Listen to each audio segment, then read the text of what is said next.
আমাদের দেশে মাংসের চাহিদা মেটাতে কোনো ঘাটতি নেই, বরং চাহিদার চেয়ে উৎপাদন বেশি।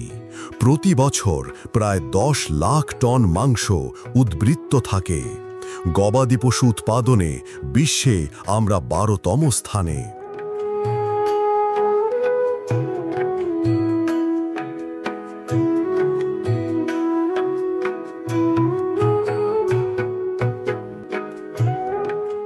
গত 12-13 বছরে আমাদের গবাদি পশুর সংখ্যা বেড়েছে প্রায় দ্বিগুণ।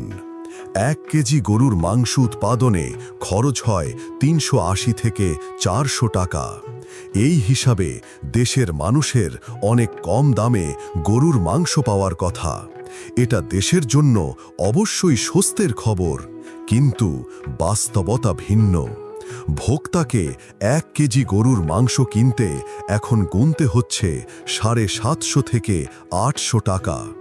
উৎপাদন খরচের চেয়ে প্রায় দ্বিগুণ দামে বিক্রি হচ্ছে গরুর মাংস। কিন্তু এমনটা কেন হচ্ছে?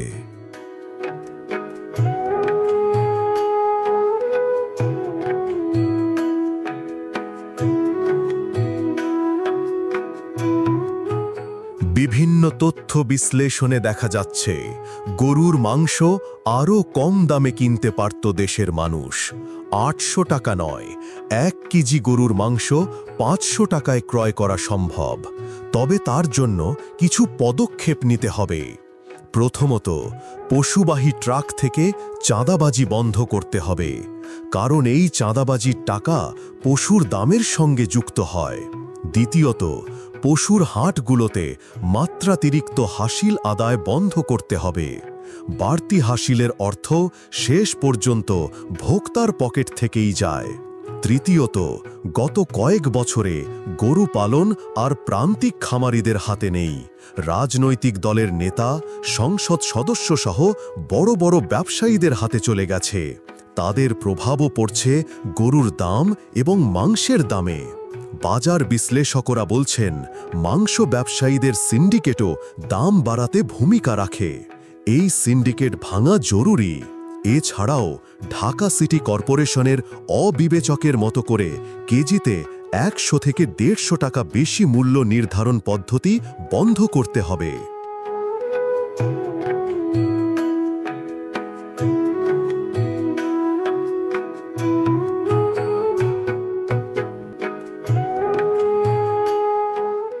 এ বিষয়ে কনজিউমার অ্যাসোসিয়েশন অফ বাংলাদেশের সভাপতি গোলাম রহমান বলেন, দেশে গরুর মাংসের দাম কোনোভাবেই 500 টাকার উপরে হওয়া সমীচীন নয়। এর পেছনে বেশ কয়েকটি যুক্তি আছে। প্রথমত, কেজি প্রতি মাংসের উৎপাদন ব্যয় বিক্রি মূল্যের চেয়ে অনেক কম। দ্বিতীয়ত, মাংস ব্যবসায়ীরা সিন্ডিকেট করে দাম বাড়ায়। সে সিন্ডিকেট ভাঙতে হবে। তৃতীয়ত, পশুবাহী ট্রাকের চাঁদাবাজি ও বাড়তি হাসিল নেওয়া বন্ধ করতে হবে।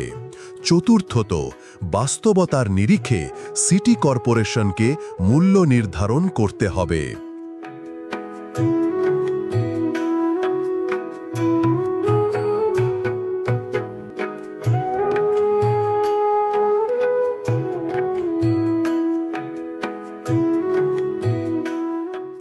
এখন প্রশ্ন হচ্ছে, এসব অনাচার বন্ধ করবে কে?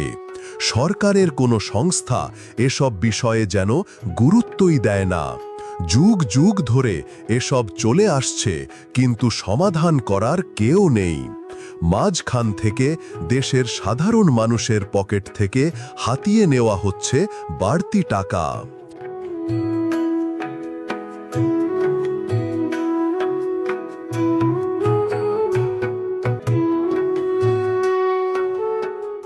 মাংস ব্যবসায়ী সমিতির তথ্য মতে, হাট কর্তৃপক্ষ তাদের কাছ থেকে অতিরিক্ত ইজারা আদায় করছেন।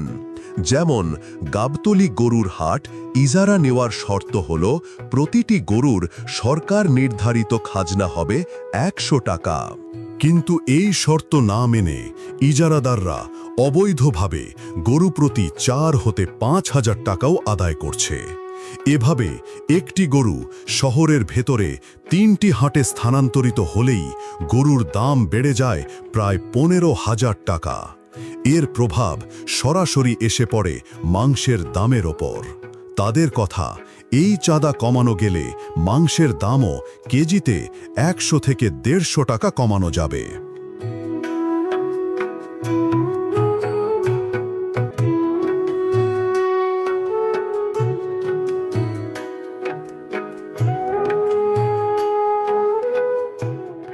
বাংলাদেশ পরিসংখ্যান ব্যুরোর তথ্য মতে দেশে জনপ্রতি মাংসের চাহিদা দৈনিক 120 গ্রাম।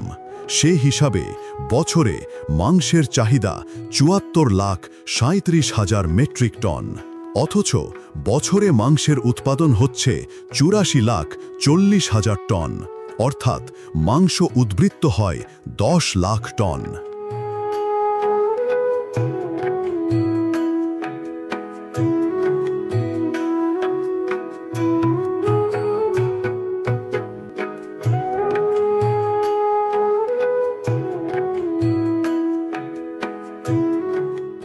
জাতিসংঘের খাদ্য ও কৃষি সংস্থার প্রতিবেদন অনুযায়ী গরু, ছাগল, মহিষ, ভেড়া মিলিয়ে গবাদি পশু উৎপাদনে বাংলাদেশের অবস্থান বিশ্বে 12তম।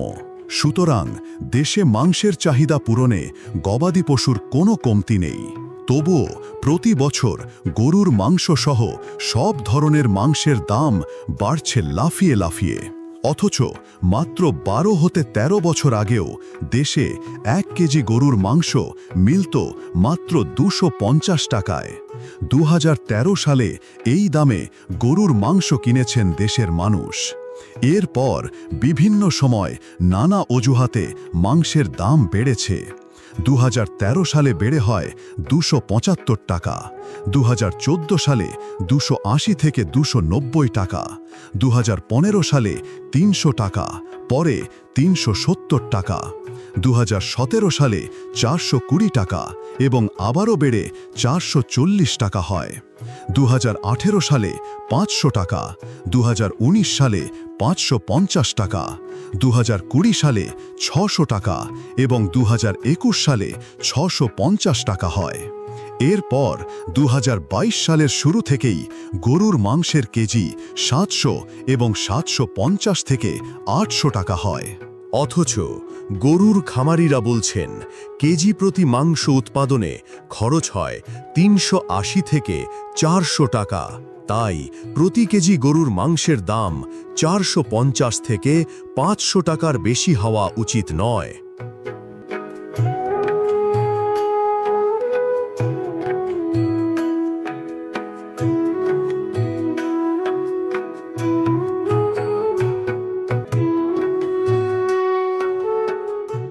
বাংলাদেশ ডেইরি ফার্মার্স অ্যাসোসিয়েশনের সাধারণ সম্পাদক মোহাম্মদ শাহ ইমরান বলেন, রাশিয়া ইউক্রেন যুদ্ধের কারণে গোখাদ্যের দাম বাড়ায় উৎপাদন খরচ কিছুটা বেড়েছে। তারপরও তাদের হিসাবে এখন 1 কেজি গরুর মাংসের উৎপাদন ব্যয় 380 থেকে 400 টাকা। সে অনুযায়ী গরুর মাংসের কেজি 500 টাকার ওপরে হওয়ার কথা নয়। তিনি আরও বলেন, পশুর ওষুধের মূল্য এবং পাইকারি ও খুচরা ব্যবসায়ীদের পরিবহন খরচ বৃদ্ধি পেয়েছে, আর কমে গেছে চামড়ার দাম। এছাড়াও খামারির কাছ থেকে কসাই পর্যন্ত একটি গরু পৌঁছাতে 3-4 হাত বদল হয়। প্রতি হাত বদলেই বাড়ে গরুর দাম। গত কয়েক বছরে গরু পালন আর প্রান্তিক খামারিদের হাতে নেই। রাজনৈতিক দলের নেতা, সংসদ সদস্য সহ বড় বড় ব্যবসায়ীদের হাতে চলে গেছে। তারাই এখন সব কিছু নিয়ন্ত্রণ করছে। তাদের কারণেও গরুর দাম বেড়ে যাচ্ছে।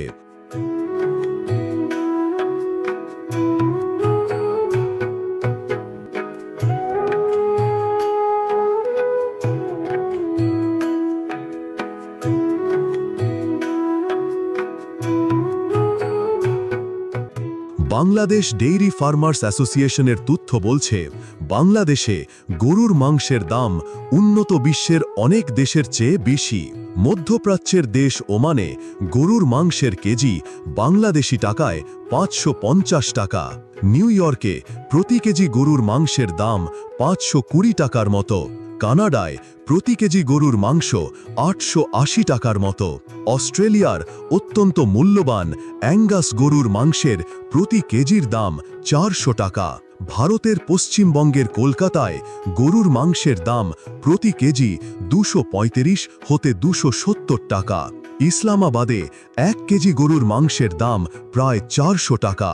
এছাড়াও আন্তর্জাতিক বাজারে প্রতি কেজি গরুর মাংসের গড় দাম ৫ থেকে $৫.৫, যেখানে বাংলাদেশে ৭ থেকে $৭.৫।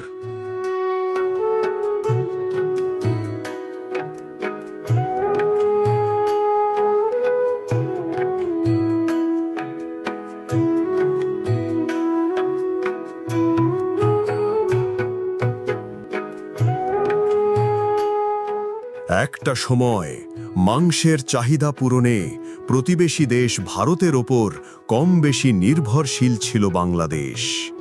ভারত থেকে গরু আসত সারা বছরই। দেশের হাটগুলো ভরে যেত ভারতীয় গরুতে। কিন্তু ২০১৪ সালে ভারতে নরেন্দ্র মোদীর নেতৃত্বাধীন বিজেপি সরকার ক্ষমতায় এসে বাংলাদেশে গরু পাঠানোর ব্যাপারে কড়াকড়ি আরোপ করে।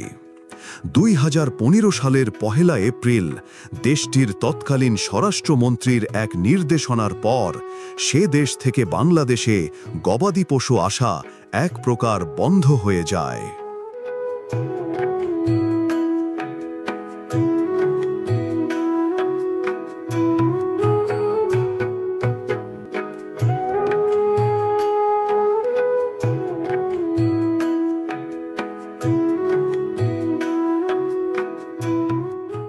সিপিডির এক গবেষণায় বলা হয়েছিল ২০১৪ সালের আগ পর্যন্ত ভারত থেকে বাংলাদেশে অনানুষ্ঠানিক চ্যানেলে যত গরু আমদানি হতো, বাজারে বছরে এর আর্থিক মূল্য ছিল $৫০ কোটি। ওই গবেষণায় একটা গুরুত্বপূর্ণ তথ্য বেরিয়ে আসে। তা হল ভারত থেকে আসা গরু বাংলাদেশের বাজারে বিক্রি হতো ৭৭% বেশি দামে। ভারতীয় গরু আসা বন্ধ হয়ে যাওয়ায় অনেকে ভেবেছিল বাংলাদেশের অনেক মানুষের কোরবানি করা হবে না, গরুর দাম অনেক বেড়ে যাবে, মাংসের কেজি হবে ১০০০ টাকা। কিন্তু ভারত থেকে গরু আসা বন্ধ হয়ে যাওয়া ছিল বাংলাদেশের খামারিদের জন্য আশীর্বাদ। সারা দেশে দেশি বিদেশি সংকর সব জাতের গরুর খামার গড়ে উঠতে থাকে। প্রবাসী বাংলাদেশিরা বিনিয়োগ শুরু করেন।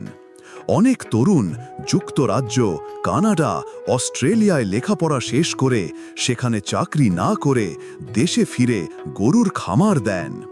সমাজে তৈরি হয় নতুন উদাহরণ।